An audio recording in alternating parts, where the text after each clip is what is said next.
All right, so if you've been waiting for the Analogue3D, you definitely saw the big announcement about its shipping date. Today, we're going to break down that official statement piece by piece to really get what happened, why it happened, and most importantly, what it all means for you. So, right out of the gate, Analogue hits you with this.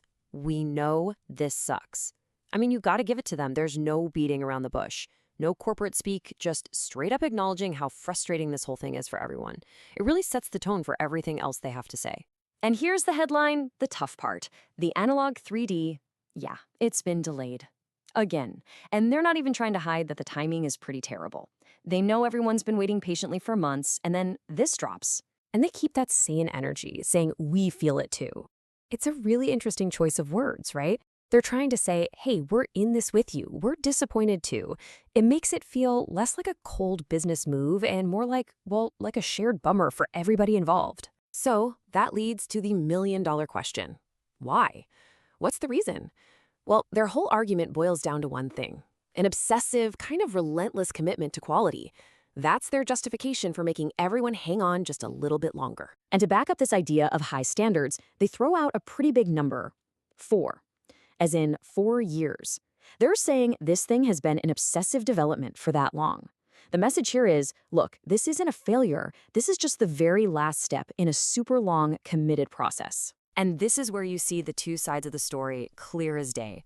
On one side, you've got the completely understandable frustration, right? Another delay, it came super late after everyone's been so patient. But on the other side, you have Analogue's point of view. Hey, this is a 4-year project, we have insane standards, and we're committed to quality over everything else. And this right here, this quote, is basically their entire mission statement. They're saying, Analogue will always deliver. Delays or not. It's a promise. They're telling you their brand is all about perfection, and if a delay is what it takes to hit that standard of care, so be it. It's a bold move, really. They're turning a delay from a bug into a feature of their process. Okay, so if it's not some huge hardware issue or a massive software rewrite, then what is the holdup? Well, according to Analogue, it's all about what they're calling the final 1%. It sounds so close, like agonizingly close to being done. And they really want you to know that all the big pieces of the puzzle are already in place. The hardware itself, the main system, even the box it comes in, that's all been set in stone for months. They're trying to reassure everyone like, don't worry, the car is built, we're just polishing the chrome. Then they put a number on it, 99%.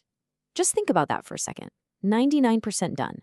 It's a really powerful way to say how close they are to the finish line, which, of course, just makes you ask, what on earth is in that last 1%? And yeah, when you see it laid out like that, it really hits home.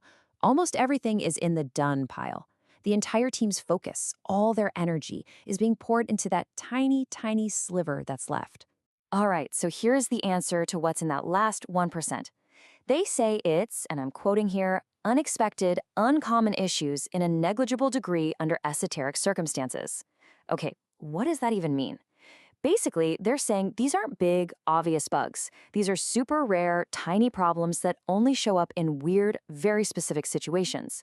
But for them, even that's a deal breaker. It's just not good enough. Okay, so that's the why. Let's talk about the what now. If you have a pre-order N, what does this all actually mean for you? What are your options? So here's the new timeline. The updated shipping window is now Q4 2025. That's a ways out, but they're very careful to say that they intentionally set it conservatively. In other words, they're trying to give themselves plenty of room to, hopefully not have to do this again. So it all boils down to 2 simple choices. Choice number 1, you hang in there. You wait it out and keep your spot for that new Q4 2025 date. Or choice number 2, you can cancel your pre-order and get a full refund. And they say you can do that whenever you want.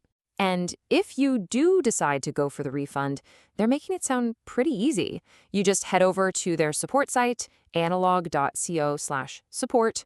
They're promising it's a simple process, no jumping through hoops or anything like that. Which brings us back to the big overarching question in all of this, doesn't it? It's really the core of what Analogue is all about. Is a perfect product, one that's been obsessed over down to the last 1%, actually worth this kind of wait? I guess that's the decision everyone with a pre-order has to make now.